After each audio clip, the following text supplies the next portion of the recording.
গতকাল Donald Trump white হাউসে দাঁড়িয়ে স্টার সানডে উৎসব উদযাপনের লক্ষ্য নিয়ে স্ত্রী মেলোনিয়াকে পাশে নিয়ে যে ভয়ঙ্কর কথা স্বীকার করলেন তা আমেরিকার ইতিহাসে ইতিপূর্বে কোনো রাষ্ট্রপতি করেনি।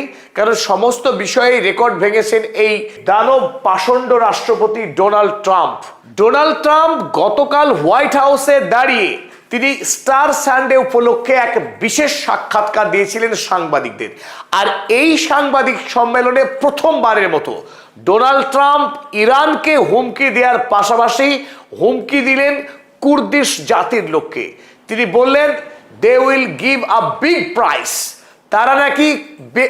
তাদের নাকি কঠোর শাস্তি পেতে হবে, শাস্তি দেবেন এই পাষণ্ড রাষ্ট্রপতি ডোনাল্ড ট্রাম্প। কারণ তিনি ক্ষুব্ধ, তিনি অত্যন্ত ক্রুদ্ধ, রাগান্বিত হয়েছেন এই কুর্দিশ জাতির মানুষের উপরে। তা হঠাৎ করে ডোনাল্ড ট্রাম্পের ইরানের মানুষের পাশাপাশি ইরানের ইসলামিক রিপাবলিক সরকারের উপর রাগ তো ছিলই, হঠাৎ করে কুর্দিশ জাতির মানুষের উপর তার এই রাগের কারণ কি? আজকের এই ভিডিওতে আমরা আপনাদের সামনে তুলে ধরবো একটা চাঞ্চল্যকর তথ্য যে ডোনাল্ড ট্রাম্প খোদ তিনি স্বীকার করেছেন আমেরিকা যুক্তরাষ্ট্র কত বড় ষড়যন্ত্রকারী রাষ্ট্র। তারা নিজেদের স্বার্থ চরিতার্থ করবার জন্যে কত নিচে নামতে পারে। এই মুহূর্তে গোটা পৃথিবীতে একটি কথা প্রচলিত আছে, পৃথিবীর যে প্রান্তেই কোনো যুদ্ধ চলছে সেই যুদ্ধের পশ্চাতে হাত আছে এই কালো মানুষটির। এই জঘন্য দানব ডোনাল্ড ট্রাম্পের ইশারাতেই পৃথিবীতে যুদ্ধ চলে। আমেরিকায় পৃথিবীতে যুদ্ধ বাধায় তার অস্ত্র বিক্রির জন্য এবং কোন একটি দেশের প্রাকৃতিক সম্পদের উপর নিয়ন্ত্রণ কায়েম করা, সেই দেশের বাজার দখল করা, তার স্বার্থ চরিতার্থের জন্যই পৃথিবীতে যুদ্ধ বাধায় আমেরিকা।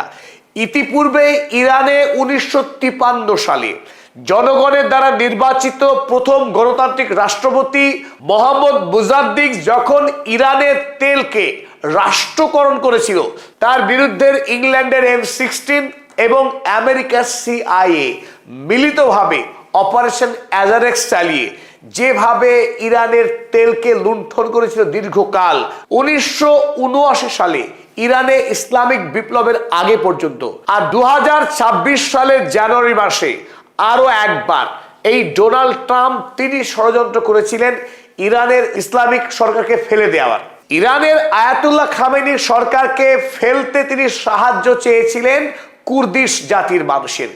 কুর্দিশ জাতির মানুষ এই কাজ যথার্থভাবে করেনি বলে তিনি এবার অভিযোগ তুলেছেন। এই অভিযোগ তোলাতে একটি বিষয় সত্য হলো, সেই সময়ে ইরান সহ কয়েকটি দেশের সংবাদ মাধ্যম জোর দাবি তুলেছিল যে ইরানের মানুষ আয়াতুল্লাহ খামেনির সরকারের প্রতি বিরক্ত নয়, তারা বিক্ষুব্ধ নয়।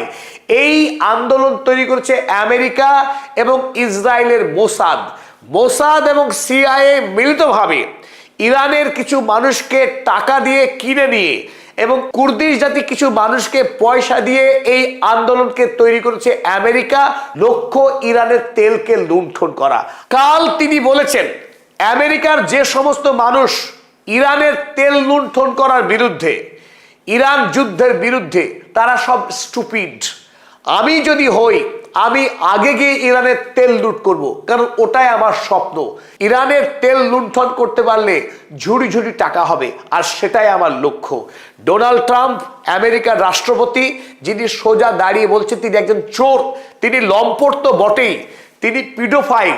ইতিমধ্যেই তার বিরুদ্ধে এপস্টিন ফাইলে যত অভিযোগ এসেছে তাতে একাধিকবার দেখা গিয়েছে তিনি যে কুৎসিতভাবে এই যৌন কেলেঙ্কারিতে জড়িত ছিলেন, সেই মানুষের কাছ থেকে ন্যায়ের আশা তো করাই যায় না। কিন্তু পৃথিবী এইরকম জঘন্য মানুষকে কোনোদিন দেখেনি, যিনি রাষ্ট্রপতির আসনে বসে এইভাবে তিনি খুল্লাম খাল্লাম বলছেন যে আমি ডাকাত, আমি ডাকাতি করতে পারলে আমি খুশি হই। তিনি বলছেন দেখুন, if it were up to me I would take the oil. স্পষ্ট করে বলছেন যদি এটা আমাকে ছেড়ে দেওয়া হয় আমি ইরানের তেলকে নিয়ন্ত্রণে নেব। I would keep the oil, এই তেল আমি আমার দখলে রাখবো। I would make plenty of money, ইরানের তেল বিক্রি করে আমি প্রচুর টাকা লাভ করব।